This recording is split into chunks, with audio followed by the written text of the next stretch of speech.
평안히 주무셨습니까? 오늘도 여전히 하나님께서는 함께 하십니다.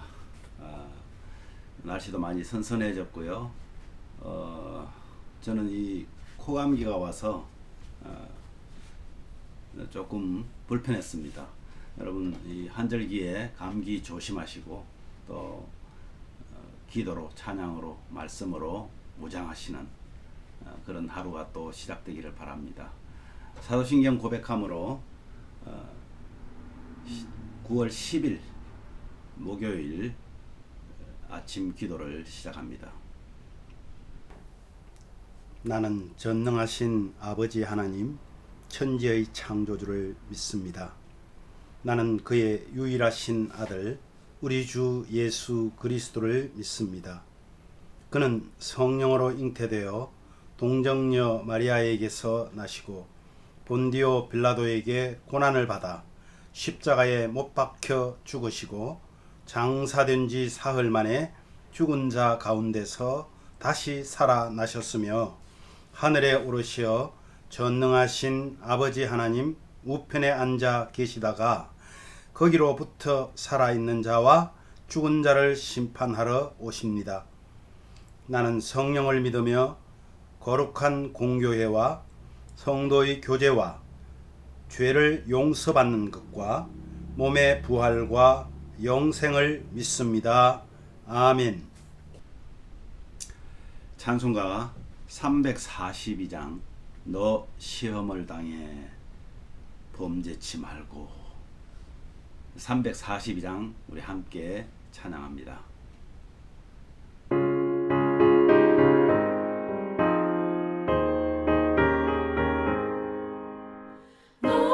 시험을 당해 죄 짓지 말고 너 용기를 다해 못 물리치라 너 시험을 이겨 새 힘을 얻고 주 예수를 믿어 늘 승리하라 우리 구주의 힘과 그의 위로를 빌라 주님 내 편에 서서 항상 도우시리 내 친구를 삼가 잘 선택하고 너를 삼가 늘 조심하라 너 열심을 다해 늘 충성하고 온 정성을 다해 주 봉사하라 우리 구주의 힘과 그의 위로를 빌라 주님 내 편에 서서 항상 도우시리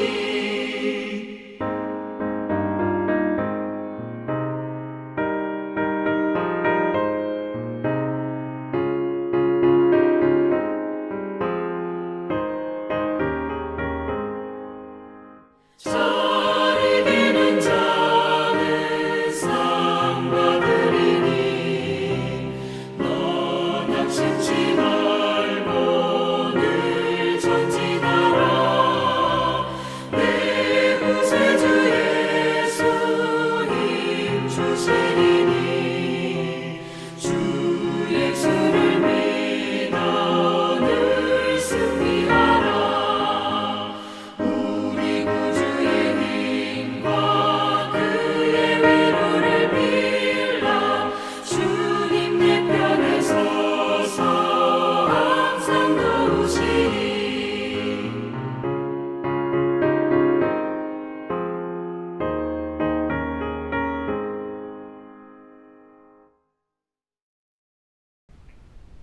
아멘. 기도하겠습니다. 하나님 아버지 은혜를 감사합니다. 우리에게 날마다 주시는 하나님의 은혜를 우리가 경험하면서도 늘 우리는 부족하다 하나님께 때로는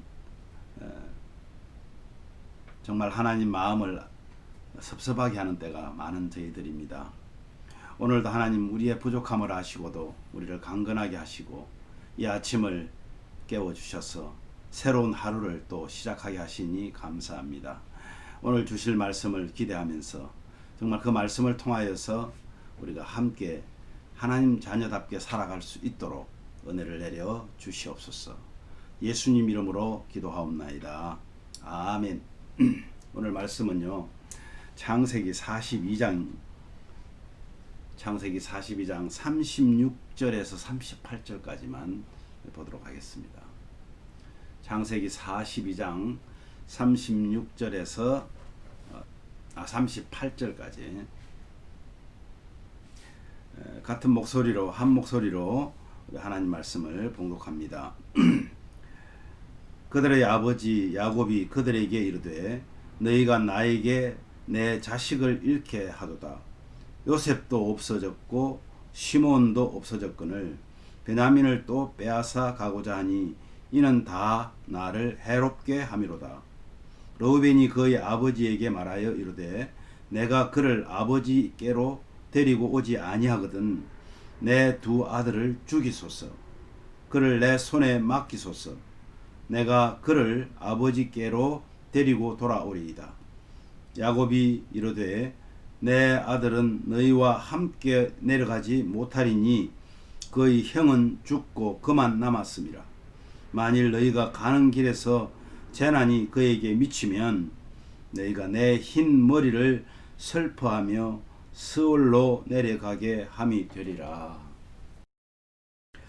오늘 말씀 통해서 우리가 시련을 당할 때 어떤 자세를 가져야 될까? 우리에게 어려움이 올 때 우리는 어떤 자세로 임해야 될까 하는 것을 오늘 말씀 통해서 함께 나누고자 합니다. 야곱의 인생을 그는 47장에 가면요, 바로 앞에 그가 섰을 때 그가 뭐라고 얘기를 하냐면 험악한 세월을 보냈습니다. 그렇게 말합니다. 한마디로 야곱의 인생은 험악한 세월이었다, 이런 말 되겠죠. 그만큼 야곱에게는 많은 시련을 겪었습니다. 이 시련을 겪고 싶어서 겪는 사람이 어디 있겠어요? 여러분은 시련 겪는 것을 좋아합니까? 시련을 다른 말로는 뭐 고생이라고도 말하겠죠. 예. 우리나라 뭐 격언에 이런 말이 있죠. 젊어서 고생은 사서도 한다, 이런 말이 있습니다만은 야곱의 그 인생을 보면 참으로 기구하고 정말 어렵고 힘든 그런 시련 속에 있었구나 하는 것을 저도 여러분도 잘 알고 있는 사실입니다. 또 말이에요, 여러분, 시련이 찾아옵니다. 시련이 찾아올 때는 그 시련을 피할 수 있는 사람은 없습니다. 시련이 찾아오면 우리는 그 시련과 맞닥뜨려야 되는데, 맞닥뜨린다는 것이 이기고 견뎌 나가는 것이죠. 그러나 분명한 것은 시련이 올 때에 대처하는 자세는 사람마다 다 다릅니다. 어떤 사람은 이렇게, 어떤 사람은 저렇게. 사람들마다 다 시련을 대처하는 방법은 다르다는 것이에요. 그런데 시련을 당할 때 그 사람을 보면 그 사람의 진면목을 볼 수가 있습니다. 그래서 하나님은 때로는요, 이 시련이라는 도구를 사용해서 그 사람의 진면목을 보시기도 합니다. 오늘 봉독한 이 말씀 전에 오늘 우리가 사실 원래는 18절부터 우리가 말씀을 읽어야 되는데, 여기 보면 오늘 우리가 묵상해야 되는 그 말씀을 보면 이 요셉의 지혜가 잘 나타나 있습니다. 요셉은요, 형들이 어떤 부분을 건드리면 가장 지금 형들이 가장 어려워하고 힘들어할지를 잘 압니다. 뭐 우리 아킬레스건이라 그러죠. 그래서 아버지 야곱이 자신 대신에 지금 새로 태어난 베냐민, 이 베냐민이 얼마만큼 아버지의 총애를 받고 있다는 것을 압니다. 그래서 이 어려운 지금 이 상황에서 요셉은 형들에게 명령을 합니다. 너희들이 정말 스파이가 아니라면 증명하라. 그래서 어제 우리가 말할 때는 다 잡아놓고 한 명을 보내서 베냐민을 데려오라고 한다고 했는데 이것을 바꿉니다. 뭐라고요? 한 사람을 잡아놓고 한 사람을 가둬놓고 나머지 9명은 곡식을 싣고 가라고 그럽니다. 그래서 현명한 판단이죠. 왜냐하면 지금 아버지 야곱은 지금 어려움에 처해 있잖아요. 양식이 없어서 굶고 있을지도 모르잖아요. 그 형제들의 자녀들 그리고 그 아내들 이런 사람들이 다 어려움을 겪고 있을 것으로 알고 이 곡식을 실어서 보냅니다. 그런데요, 문제는 베냐민을 데리고 오라는 것입니다. 그리고는 누구를 한 명을 남기냐면 둘째인 시몬을 형제들이 눈앞에서 결박을 시키고 그리고 감옥에다 가두고 이들을 이제 풀어서 각자의 자루에다가 곡식을 담게 하고 사람들에게 그 곡식을 나눠주는 관리들에게 시켜서 돈을 그대로 그 자루에 넣게 합니다. 그런데 이 형제들이 가면서 주막에 들러서 이제 좀 쉬면서 이 나귀들에게 이제 먹이를 주려고 자루를 풀었는데 여러분 어떤 일이 있습니까? 그 안에 돈이 그대로 들어있는 거예요. 이들은 정말 얼마나 불안했겠습니까? 돈을 주고 사와도 괜찮은데 마치 돈을 다시 훔쳐서 가지고 온 것 같은 그런 죄책감에 빠지게 됩니다. 그렇지만 지금 가던 길을 또 재촉하지 않을 수 없는 상황입니다. 빨리 아버지에게 가서 이 시몬을 구하기 위해서는 또 그가 명령한 베냐민을 데리고 와야 되기 때문에 그렇습니다. 이런 시련이 이들에게 찾아왔습니다. 이들은 어떻게 합니까? 어쩔 수 없이 이제 돈 뭉치를 그대로 가지고 지금 곡식을 함께 가지고 지금 야곱에게 도착했습니다. 도착하여서 이제 그들에게 일어난 일들을 하나하나 얘기합니다. 얼마나 그 베냐민에 대한 말을 하기에 주저주저 했겠습니까? 왜냐하면 야곱의 그 지금 현재 상황을 알기 때문에 더더욱이 말하기 힘들었을 것입니다. 그런데요, 여기서 오늘 보면 이제 이 어려운 상황을 뚫어야 되는 상황에 르우벤이 아버지에게 이렇게 오늘 본문에 보면 말합니다. 그죠? 37절 말씀 한번 볼까요? 37절에 보니까 르우벤이 이제 아버지를 설득합니다.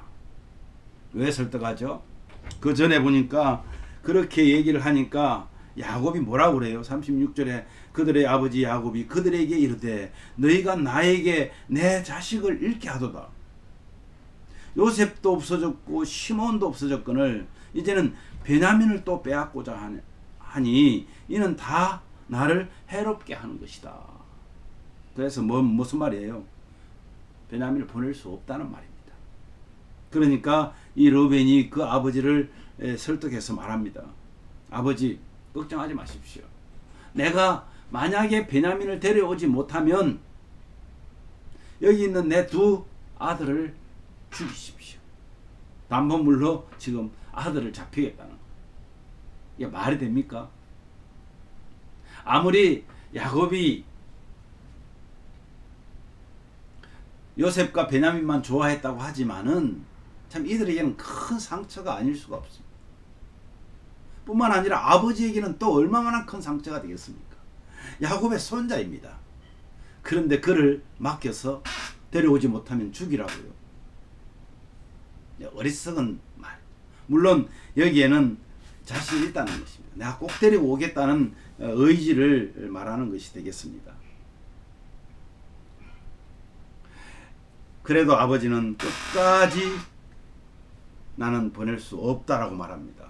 38절 말씀해 보니까 야곱이 이르되 내 아들 내 아들은 너희가 함께 내려가지 못하리니 그의 형은 죽고 그만 남았습니다. 만일 너희가 가는 길에서 재난이 그에게 미치면 너희가 내 흰 머리를 슬퍼하며 서울로 내려가게 하는 것과 같다. 야곱의 마음을 여러분 이해하시겠습니까? 예, 이해할 수도 있습니다. 그런데 야곱은 여전히 변하지 않습니다. 아니, 야곱만 변하지 않습니까? 우리 사람은 참 변하지 않습니다. 저희 어떤 성품도요, 좀 예수님 믿고 이제 목사가 되고 했으니까 좀 나아진 것 같은데 어느 순간 다시 나오더라고요. 그래서 저는 그렇게 생각합니다. 우리가 예수님 믿고 거듭난 사람이 되면 내 자체가 완전히 휙 뒤바뀌어져 있는 것이 아니라 성령께서 그 내 마음을 확 붙잡고 있다는 것을 제가 깨달았어요. 그래서요, 우리가 성령 충만해야 되는 이유가 거기에 있습니다. 성령 충만하지 않으면 우리는 내 그 예전에 아주 쓴 뿌리 같은 잘못된 그런 내 성격, 내 자아가 다시 푹 튀어나와요. 그래서 또 다른 사람을 마음 아프게 하는 그런 우리의 습성이 있습니다. 아마 야곱도 그랬던 것 같아요. 야곱이 이제 어느 정도 요셉이 없어졌다면 다른 형제들도 좀 사랑해주면 좋겠는데, 물론 뭐 미워하진 않았겠죠. 그렇지만 유득불 또 베냐민을 요셉처럼 그렇게 편애하는 것 보면 참 사람은 변하지 않는구나 하는 것을 한 번 더 느끼게 됩니다. 이런 상황에서 여러분, 정말 시련이 생길 때, 시련을 당했을 때에 우리가 해야 될 그 자세가 어떤 것이라고 생각됩니까? 저는 오늘 이 야곱의 집착과 편견을 보면서 이것을 내려놓지 않으면 시련을 극복하는 것이 어렵겠구나. 가정이나 뭐 공동체나 국가가 혼란하게 되는 것을 여러분 가만히 생각해 보십시오. 가정도 공동체도 또 국가도 이런 집착과 편견 때문에 결국은 혼란하게 하더라는 거예요. 그래서요, 우리는 공익을 위해서 때로는 나의 것을 포기해야 될 때가 있습니다. 공익을 위해서는 나의 것을 포기하지 않으면 오히려 그것이 해가 되어서 혼란을 초래한다는 것을 많이 경험하게 됩니다. 하나님 나라의 평안을, 하나님 나라의 확장을 우리 많이 얘기하잖아요. 하나님 나라의 유익을 위해서 우리가 내려놓아야 될 것은 무엇인가요? 하나님 나라의 유익을 위해서는 내 개인적인 유익을 내려놓아야 될 때가 참 많다는 것을 우리는 많이 깨닫습니다. 희생을 해야 되는 것이 참 많이 있다는 것이죠. 우리가 하나님 앞에 기도할 때도 마찬가지입니다. 우리는 때로는요, 기도할 때에도 우리의 집착을 버리지 못해요. 반드시 하나님이 이루어 주셔야 된다고 억지를 부리는 때가 많아요. 우리는요, 그런 것들을 버려두지 않으면 참다운 기도에 응답을 받을 수가 없다는 말입니다. 정말 기도의 응답을 받기를 원한다면 우리는 우리가 집착하고 있는 것을 먼저 다 내려놔야 됩니다. 왜냐하면 하나님께서 가장 정확하게 우리의 필요를 아시기 때문에 그렇습니다.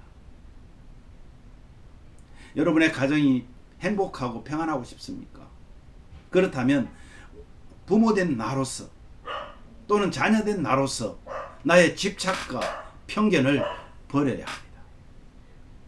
그래야만이 우리가 참다운 평안을 누릴 수가 있습니다.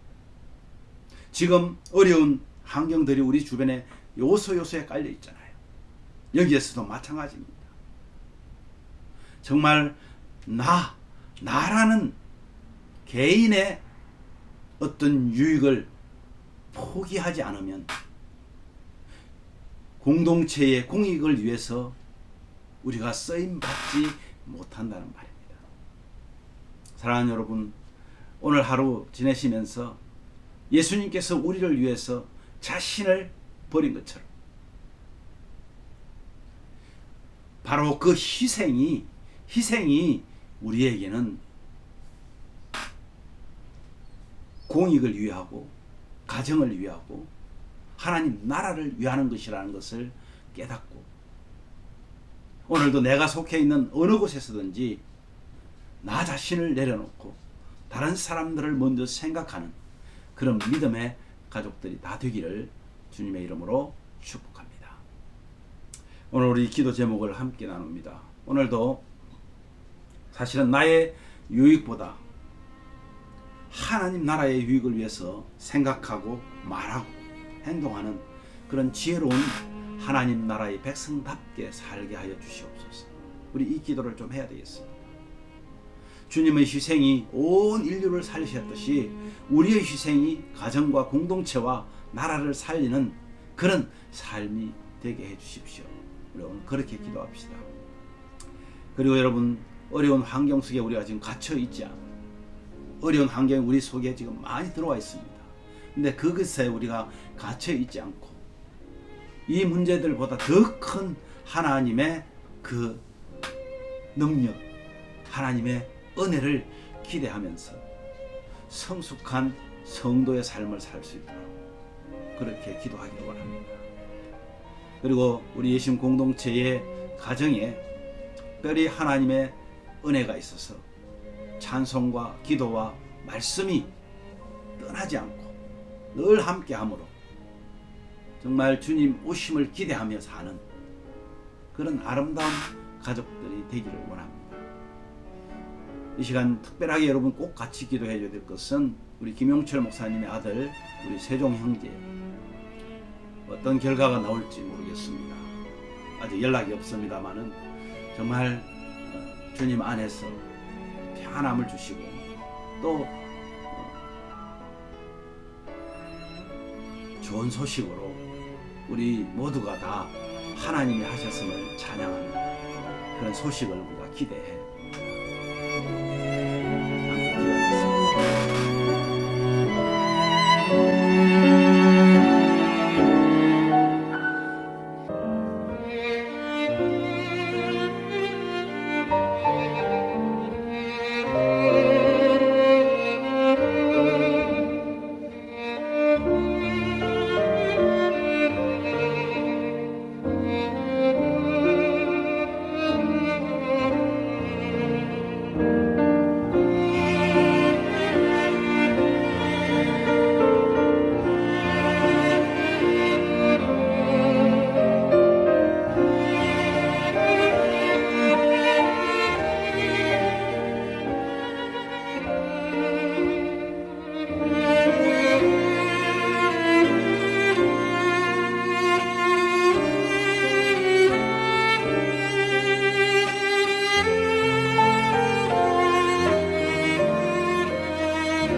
하나님 아버지 은혜를 감사합니다.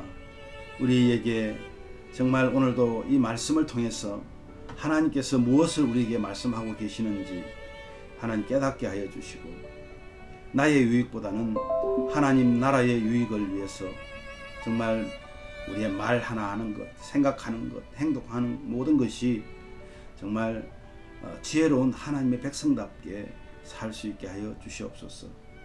주님의 희생처럼 우리도 희생하는 자리에 설 수 있도록, 그래서 온 인류를 위하신 그 하나님의 사랑처럼, 그 예수 그리스도의 희생처럼 우리도 가정을 위해서, 또 국가를 위해서, 우리 공동체를 위해서 희생하기를 자청하는 그런 믿음의 사람들이 되게 하여 주시기를 원합니다. 어려운 환경 속에 정말 아버지 우리가 갇혀 있지 않게 하여 주옵소서. 그것을 이기고 남는 그런 믿음을 주시고, 특별히 하나님의 그 능력을, 하나님의 은혜를 우리가 기대하면서 이제는 우리 자신을 돌아보고 주님이 오실 때 우리 어떤 자세로 우리가 대비하고 어떤 자세로 살아야 될지를 생각하는 그런 하루 되게 하여 주시기를 원합니다. 특별히 우리 예신 가족들, 하나님 우리 육신의 건강도 또 영적인 건강도 지켜주셔서 늘 가정에서 찬양이, 정말 기도가 또 말씀이 끊이지 않는 그런 가정 되게 하여 주시옵소서. 주님, 우리 김용철 목사님 정말 아들을 위해서 정말 눈물 뿌려 기도하는 것 압니다. 주님, 그 아들을 주님이 지켜주셔서 아버지 하나님 참 좋은 소식이 오기를 우리 기대하지만, 또한 어떠한 소식이 온다 할지라도 하나님의 능력을 기대하며 우리 세종 형제의 마음에 참 평안을 주시고, 우리 목사님의 가정에도 주님이 함께하여 주시기를 간절히 원합니다. 오늘 우리 식구들이 기도하는 모든 기도가 하나님 나라에 상달되어서 하나님 주님께서 아시고 주님께서 우리에게 필요한 대로 채워주시기를 간절히 소원하옵고 예수님 이름으로 기도하옵나이다. 아멘. 하늘에 계신 우리 아버지여, 이름이 거룩히 여김을 받으시오며 나라의 마옵시며 뜻이 하늘에서 이룬 것 같이 땅에서도 이루어지이다. 오늘날 우리에게 일용할 양식을 주옵시고, 우리가 우리에게 죄 지은 자를 사하여 준 것 같이 우리 죄를 사하여 주옵시고, 우리를 시험에 들게 하지 마옵시고 다만 악에서 구하옵소서. 대개 나라와 권세와 영광이 아버지께 영원히 있사옵나이다. 아멘.